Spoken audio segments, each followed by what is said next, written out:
Meditation के क्या benefits होते हैं मैडम?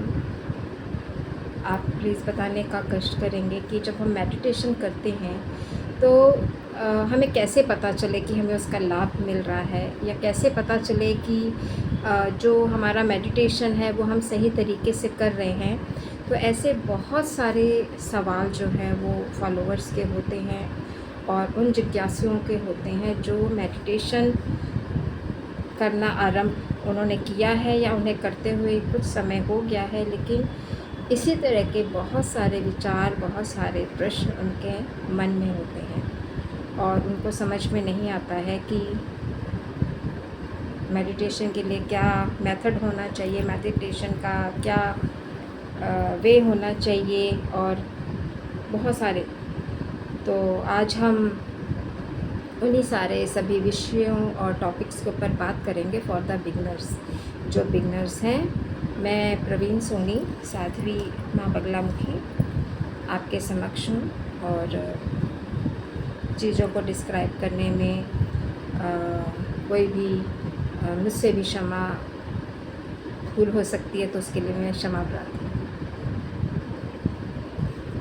देखिए, बहुत ही खूबसूरत सी अनुभूति होती है जब हम मेडिटेशन की बात करते हैं, और मेरा मानना ये है कि हर व्यक्ति को इसका स्वाद लेना चाहिए।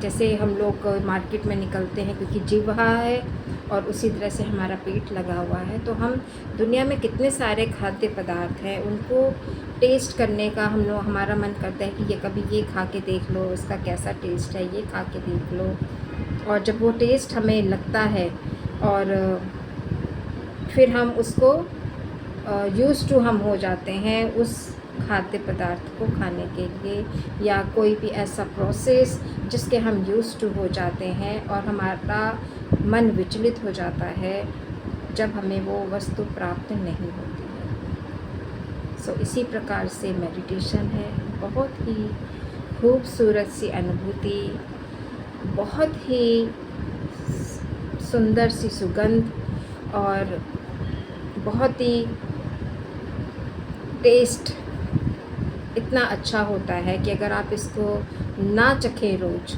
तो आपका मन उतावला हो जाता है और आपका मन कहीं नहीं लगता है। सबसे पहले तो ये बहुत ही कम शब्दों में मेडिटेशन का एक्सप्लेनेशन, उसकी परिभाषा आप कह सकते हैं फॉर द बिगिनर्स। और जो लोग उन अनुभूतियों से गुजर चुके हैं या जो चीज़ उन्होंने अनुभव की है, उनको पता चल रहा होगा जो मैं कहना चाह रही हूँ। और ये चीज़ें आप तभी अनुभव कर सकते हैं, किसी के कहने से नहीं कि मेडिटेशन से ये होता है या मेडिटेशन से वो होता है। ये आपकी स्वयं की जो अनुभूतियाँ होती हैं, आपके पर्सनल जो एक्सपीरियंसेस होते हैं, वही उसके ऊपर स्टैम्प पेपर का काम करते हैं। आप एक स्टैम्प लगाते हैं आपके अपने लिए अप्रूवल के लिए कि वाकई में जो इस मेडिटेशन के बारे में कहा जाता है वो बिल्कुल सत्य है। ये सिर्फ बातें नहीं हैं, सिर्फ पोथियों में नहीं है, ग्रंथों में नहीं है। ये इतने बड़े बड़े हमारे देश के ऋषि मुनियों ने जो इसकी व्याख्या की है, इसका इम्पोर्टेंस हम लोगों को बताई है, वो व्यर्थ नहीं है।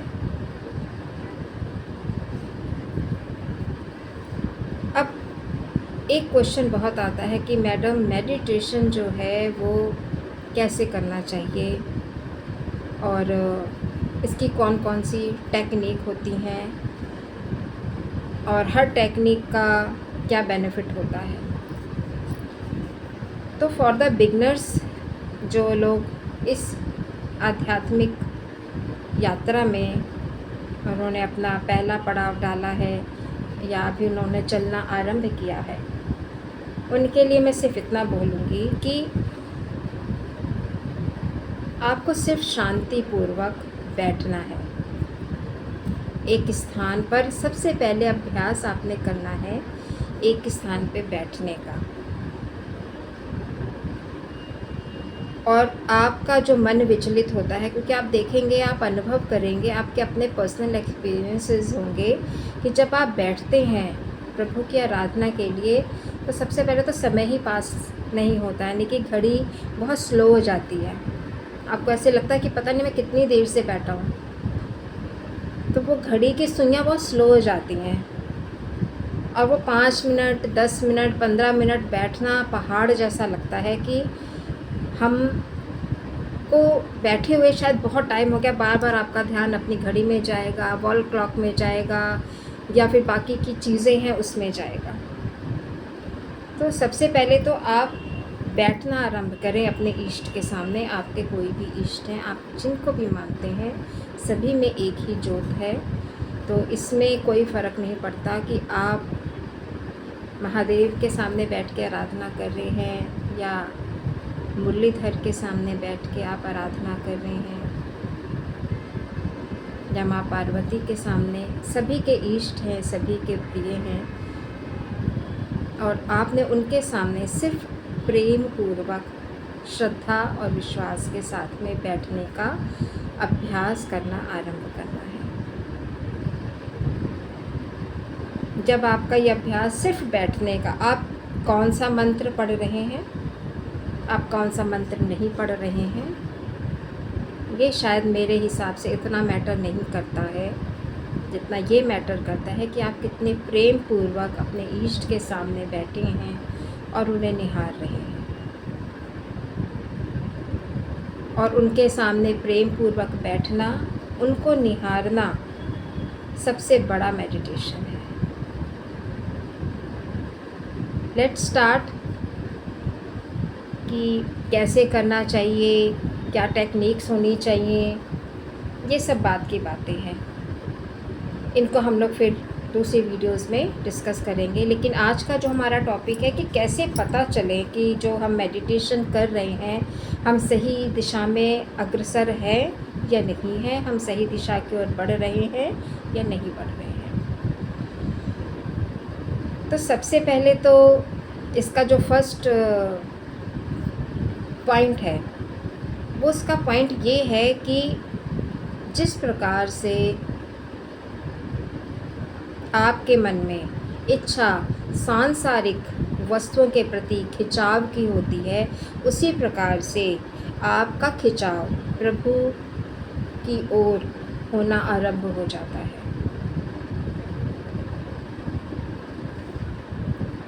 जिस प्रकार से आप कुछ समय अपने लिए, अपने परिवार के लिए, अपने काम के लिए निकालते हैं, लेकिन कहीं ना कहीं एक सुई चुभनी आपके अंदर शुरू हो जाती है कि मुझे अपने लिए, यानी कि अपनी जो स्पिरिचुअल जर्नी है, जो आध्यात्मिक जर्नी है, उसमें भी मुझे समय देना है। और वो आप समय जब नहीं दे पाते हैं तो वो आपको सुई की तरह चुभना आरंभ हो जाता है, आप उतावले हो जाते हैं। और जब आप अपने उस जो भी आपने साधना, परिक्रिया, नाम जप आपने स्टार्ट किया है, और जब वो आप स्टार्ट करना दोबारा शुरू करते हैं तो आपको बहुत ही असीम शांति मिलती है। आपको लगता है कि बस इसी चीज़ की कमी रह गई थी, जो पूरे दिन की वो मैंने कंप्लीट कर ली है, और आप अपने आप को फुलफिल फील करना शुरू कर देते हैं। सेकंड पॉइंट है कि आप यू फील लोनलीनेस, आपको अकेलापन अखरना शुरू हो जाता है। क्योंकि जब आप आध्यात्म के रास्ते पे चलते हैं तो जितनी भी माया रूपी जो विरोध हैं आपके सराउंडिंग में, वो कटने शुरू हो जाते हैं। आप अपने आप को अपने सराउंडिंग में, अपने फैमिली में, अपने रिश्तेदारों में, दोस्तों में, आप खुद को अकेला फील करते हैं। आप अपने आप को डिफरेंट फील करना शुरू कर देते हैं। आपका मन उनमें से किसी के साथ नहीं लगता है। लेकिन जब आप प्रभु के साथ होते हैं तो आपका बहुत मन करता है। तो कितनी सुंदर अनुभूति है, और यही चीज़ आपको बताने के लिए है कि आप सही रास्ते पे हैं, और आप जो भी मेडिटेशन कर रहे हैं, और अगर मेडिटेशन नहीं कर रहे हैं तो ये कॉल है यूनिवर्स की तरफ से आपके लिए।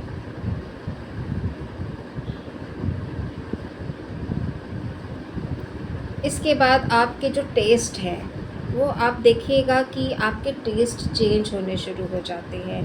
कुछ अगर ऐसी चीज़ें जिनका सेवन आप करते हैं, वो जब आप आध्यात्म की तरफ बढ़ते हैं तो उन चीज़ों का सेवन स्वतः ही कम होना शुरू हो जाता है। और अगर कम नहीं होता है तो आपके अंदर वो अनुभूति आनी शुरू हो जाती है कि ये मुझे बंद करना है किसी भी प्रकार से। और आपकी प्रेयर्स उसके लिए अपने प्रभु, अपने इष्ट से होनी आरंभ हो जाती हैं। और धीरे धीरे आपको पता भी नहीं चलता है कि कब आप अपनी जो आपकी जो बैड हैबिट्स हैं वो आप पीछे छोड़ते चले जा रहे हैं और वो बहुत ही आराम से छूट गई है। और अगर वो ड्यूरिंग मेडिटेशन आपकी चीज़ें चल रही हैं लेकिन आप उन चीज़ों को करते हुए व्यथित होते हैं, परेशान होते हैं, क्योंकि आपका मन, आपका जो ध्यान है वो आपको उन चीज़ों को करने से रोकता है। तो यूनिवर्सल जो एनर्जीज़ हैं वो आपको उन चीज़ों को करने से रोकती हैं और आप एक अध्यात्म, एक सात्विकता की तरफ बढ़ना आरंभ कर देते हैं स्वतः ही।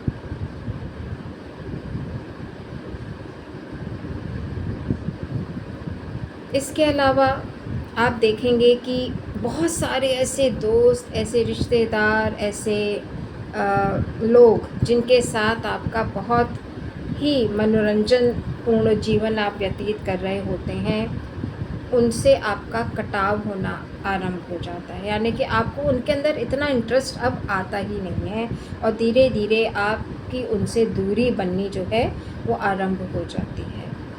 ऐसा जानबूझ के नहीं हो रहा होता है, ये सब नेचुरल प्रोसेस होता है और ये नेचुरली सारी चीज़ें अपने आप स्वतः ही होती चली जाती है। तो ये जो चीज़ें मैं आपको बताया, से बहुत सारी चीज़ें हैं जो आपको बताने के लिए है कि आपने जो आध्यात्म का जो मार्ग अपनाया है उस पे आप सफलता की तरफ बढ़ रहे हैं।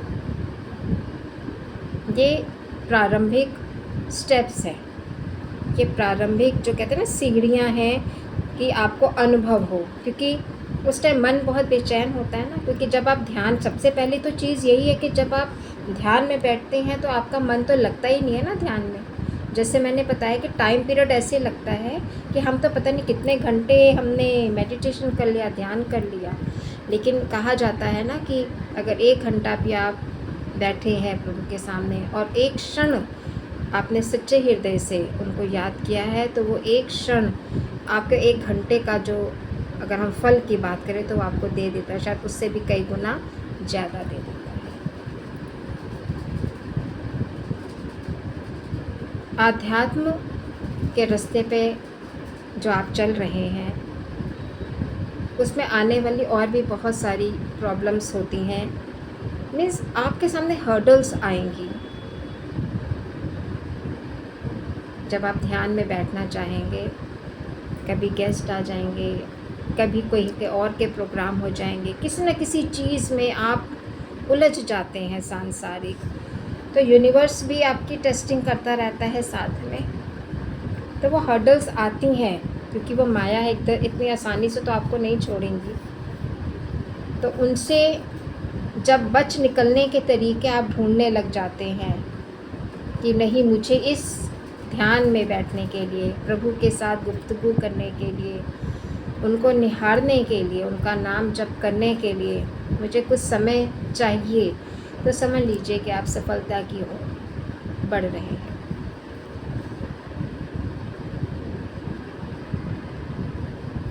प्रारंभ में जो लोगों को या आपको भी महसूस होता है कि मैं तो बिल्कुल अकेला रह गया हूँ, मेरा तो मन नहीं लगता, मेरा तो मन करता है सब कुछ छोड़ छाड़ के भाग जाऊँ घर से। ऐसे भी विचार आपके हृदय में उत्पन्न हो सकते हैं, पर हमने सब कुछ छोड़ छाड़ के भागना नहीं है।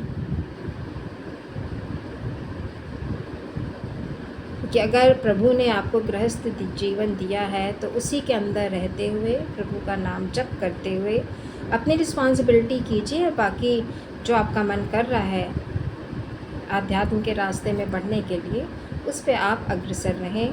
किसी को देखने या सुनने या समझने की आवश्यकता नहीं है।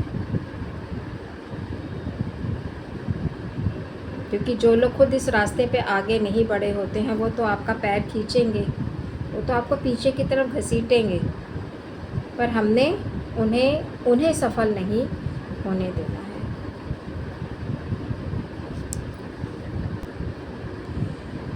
है। जब आप मेडिटेशन कर रहे होते हैं तो आप महसूस करते हैं कि बहुत सारी प्रॉब्लम्स हैं जो आपकी, उसके हल अपने आप मिलने शुरू हो जाते हैं।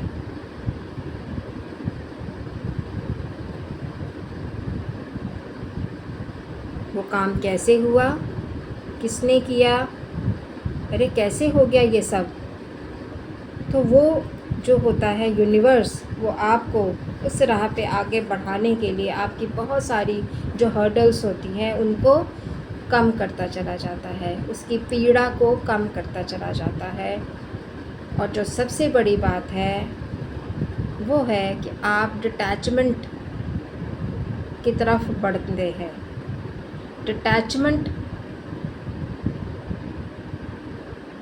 का शब्द का अर्थ जो है वो बहुत ही गंभीर है, बहुत ही गूढ़ है। डिटैचमेंट किस प्रकार से धीरे धीरे आप उसकी तरफ अभ्यस्त होते चले जाते हैं। डिटैचमेंट लाइक कमल का फूल। अभी सिर्फ मैं कमल के फूल को डिटैचमेंट से जोड़ के आपको बता रही हूँ कि किस प्रकार से। कमल के फूल की जितनी तारीफ़ की जाए उतनी कम है, लेकिन डिटैचमेंट का एक बहुत ही सुंदर सा उदाहरण है कमल का फूल। माया रूपी कीचड़ में ही ये कमल का फूल खिलता है। उसमें रहते हुए भी वो उससे निर्लिप्त होता है, यानी कि ऊपर उठा हुआ होता है, और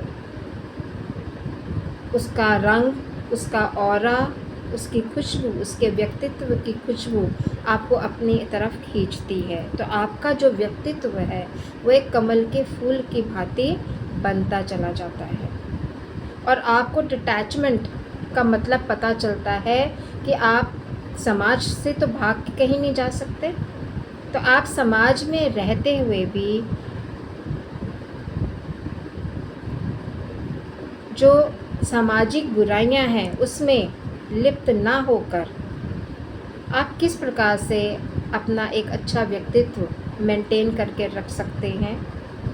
अपने नित्य कर्मों को करते हुए, अपने परिवार के प्रति रिस्पॉन्सिबिलिटी को पूरा करते हुए आप किस प्रकार अपना मन प्रभु चरणों में, श्री चरणों में आप जोड़ सकते हैं। ये कला बहुत ही सुंदर तरीके से कमल से हमें सीखने को मिलती है। और ये कला जब आपके अंदर आ जाती है तो मेरे ख्याल से वो आपके जो मेडिटेशन का जो एक कहते हैं ना गूढ़ जो रस होता है ना कंप्लीट, वो आपने ग्रहण कर लिया। लेकिन हम इसी चीज़ में बार बार फंस जाते हैं और उस अवस्था को धारण नहीं कर पाते हैं, उस अवस्था को हम ग्रहण नहीं कर पाते हैं और हम अपनी चीज़ों में ही उलझते चले जाते हैं। और जिसमें एक बहुत ही इम्पॉर्टेंट चीज़ लोग फेस करते हैं ड्यूरिंग अध्यात्म के रास्ते में जाने पे, और वो चीज़ है जो मैं शब्द बोलने जा रही हूँ, जिसमें से आप सभी पूरी हामी भरेंगे कि लोग क्या कहेंगे। हमें अपनी चिंता नहीं है, हमें लोगों की चिंता होती है, क्योंकि हम पहनते, खाते, ओढ़ते सब लोगों के लिए तो है, अपने लिए हम क्या करते हैं। तो कम से कम जो आध्यात्म के रास्ते पे चलना है, जो सत्य की तरफ चलना है, जो सत्यता की तरफ चलना है, वो तो हम अपने लिए कर ही सकते हैं। आप कोई भी उदाहरण देख लीजिए हमारे महापुरुषों का, कोई भी उदाहरण, अगर वो ये देखते कि लोग क्या कहेंगे तो क्या आज हम उनको अपना उदाहरण बोल पाते। जितने भी सिद्ध महापुरुष हुए हैं उन्होंने सांसारिक जीवन व्यतीत करते हुए आम मानव के लिए ऐसे कार्य किए हैं जो उदाहरण है।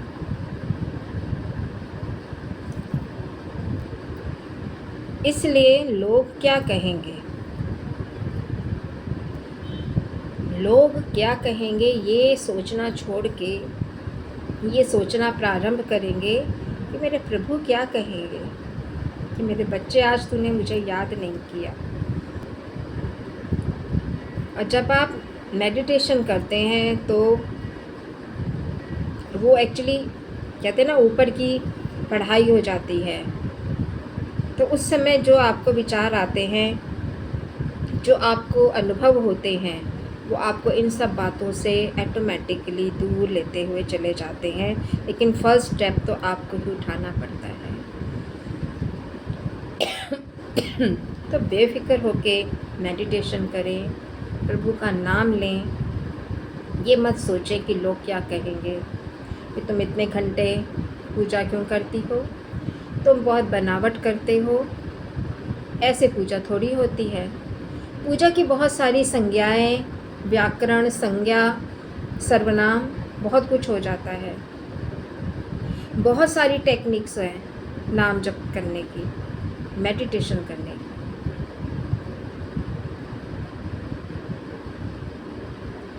श्री कृष्ण ने महाभारत में अर्जुन को कितने शिक्षा दी, कितनी शिक्षा दी। और अंत में कृष्ण ने पूछा कि प्रभु अगर इतने प्रोसेस हैं कि यहाँ ध्यान धरने से मूलाधार में, स्वादिष्ठान में, यानी कि अलग अलग जो चक्रास हैं, क्योंकि चक्रा मेडिटेशंस भी होते हैं अलग अलग चीज़ों की प्राप्ति के लिए। हम लोग जो नाम जप करते हैं, जो ऋषि, बहुत सारे लोग जो नाम जप करते हैं, the most of the people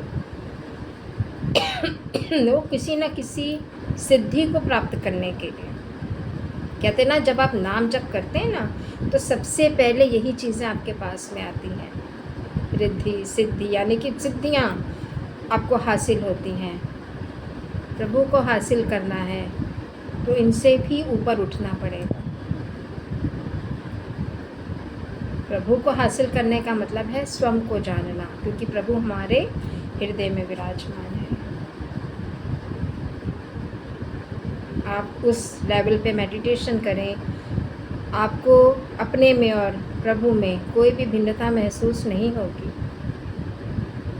क्योंकि हम उन्हीं के बच्चे हैं, हम उन्हीं के अंश हैं। बहुत ही सुंदर अनुभव है। तो हम बात कर रहे थे कि जब कृष्ण जी से पूछा अर्जुन ने कि इतने सारे आपने प्रोसेस बता दिए हैं कि यहाँ से धारण करने पर और इतने बजे उठ के नाम जप करने पर, ये मंत्र पढ़ने पे, और भी बहुत सारे, तो ऐसे तो इंसान परेशान ही रहेगा, उसको तो समझ में नहीं आएगा। हम उलझे रहते हैं ना, इसीलिए। तो उन्होंने लास्ट में क्या उनको जवाब दिया कि सारी चीज़ें छोड़ो अर्जुन, सिर्फ मुझे याद रखो। तो हमें भी अगर वाकई में नाम का, मेडिटेशन का स्वाद लेना है, स्वाद चखना है, तो हमें अपने ईष्ट, अपने परम पिता परमेश्वर से प्रेम करना है। और उनका प्रेम करते हुए ही आपने नाम जप करना है। जो भी आप नाम जप करें, और उसको आनंद स्वरूप में करना है,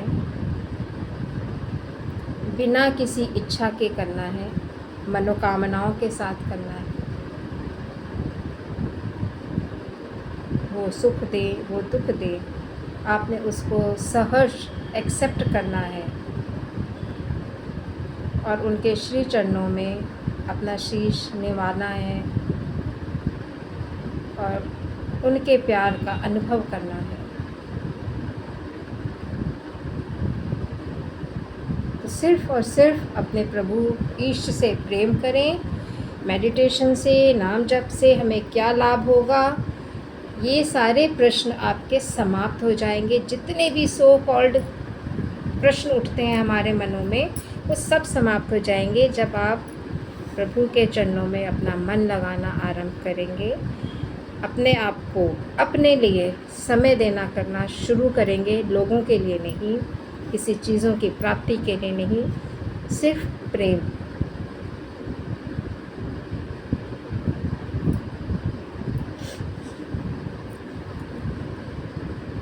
राधा सखियों का और ऊधों का जो प्रसंग है वो भी किसी से छूटा नहीं है। ऊधों को ज्ञान बहुत था और उस ज्ञान का गुमान बहुत था। तो जब हम बहुत ज़्यादा सीख लेते हैं, शिक्षा हासिल कर लेते हैं, नाम जप करके सिद्धियां हासिल कर लेते हैं, तो हम एक अलग ही लेवल पे अपने आप को सोचना शुरू कर देते हैं। तो प्रेम जो होता है वो सेकेंडरी हो जाता है, ठीक है। तो उस प्रेम को हमेशा प्रायोरिटी पे रखें, फर्स्ट नंबर पे रखें, और बाकी जो भी आप नाम जप करें, ध्यान करें, साधना करें, वो करते रहें। और जितना वो आपको देते रहें, कहते हैं ना, लदा हुआ जो फल होता है, फलों से लदा हुआ जो पेड़ होता है वो झुका होता है। तो उसी प्रकार का अपना व्यक्तित्व बनाएं, जिससे प्रभु की असीम कृपा, असीम प्रेम और प्राप्त होता है। तो इसलिए बेफिक्र होके, निश्चिंत होके आप लोग नाम जप करते रहें और ना सोचें कुछ भी। कुछ पहचान आपको और भी मिलती है जब आप नाम जप करते हैं।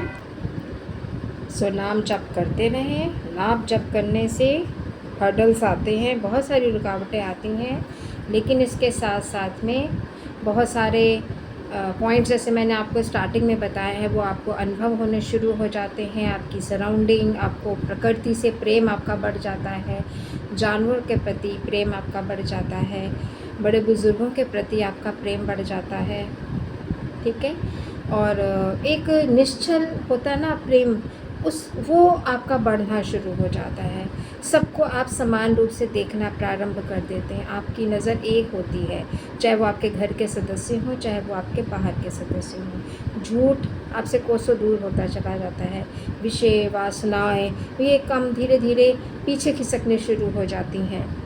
तो और आपका एंगर वो कम होना शुरू हो जाता है। तो बहुत सारी आपको पॉजिटिव चीज़ें देखने में अपने लाइफ में मिलेंगी। तो देखिए ये कैसे आप ज्ञात करेंगे, जब आप ध्यान में बैठेंगे तो आपका ध्यान इन पे अपने आप जाना शुरू होता चला जाएगा कि यस, मेरे अंदर ये चेंजेस हैं, बैड हैबिट्स दूर हो गई हैं, बुरी संगत आपकी दूर हो गई है। तो मेडिटेशन से, नाम जप से आपको बहुत सारे बेनिफिट हैं। अगर हम बेनिफिट की बात करें, वो बेनिफिट जो आपकी नज़र में है और जो बेनिफिट प्रभु की दृष्टि में आपको मिलते हैं वो असीम हैं, उसकी गिनती भी नहीं की जा सकती है। तो निर्भव जपे सगल भव मिटे, बिना किसी डर के, लोगों के, समाज के, बिना किसी भय के आप प्रभु का नाम जप करें, सिमरन करें, मेडिटेशन में बैठें। जिस प्रकार से हम अपने 3 समय का खाना समय से खाते हैं, श्वास लेते हैं, वस्त्र धारण करते हैं, इसी प्रकार से हमने मेडिटेशन और नाम जप को भी अपने जीवन में उतारना है। और इसका जो एक सुंदर सा जो असर आपके ऊपर होगा, जो आपका जीवन परिवर्तन होगा, उसमें आप खुद से और प्रेम करेंगे और ख़ुद को बोलेंगे कि मैंने ये स्टेप उठाने में इतनी देर क्यों कर दी। तो जो लोग अभी तक नाम जप से नहीं जुड़े हैं, मेडिटेशन को जिन्होंने नहीं अपनाया है, वो आज ही से मेडिटेशन करना प्रारंभ करें। उससे रास्ते में आने वाली कोई भी विघ्न बाधाएं अगर आपको आती हैं, आप कुछ प्रश्न करना चाहते हैं, तो आप ज़रूर पूछ सकते हैं। और आप सभी को मेरी तरफ से शुभकामनाएं, जो इस रास्ते पर चल रहे हैं, और उनके लिए और भी शुभकामनाएं जो इस वीडियो को देख के मेडिटेशन करना आरंभ कर लेंगे और अपनी ज़िंदगी को एक नया मोड़ प्रदान करेंगे। तो आज के लिए इतना ही। हर हर महादेव, जय माता।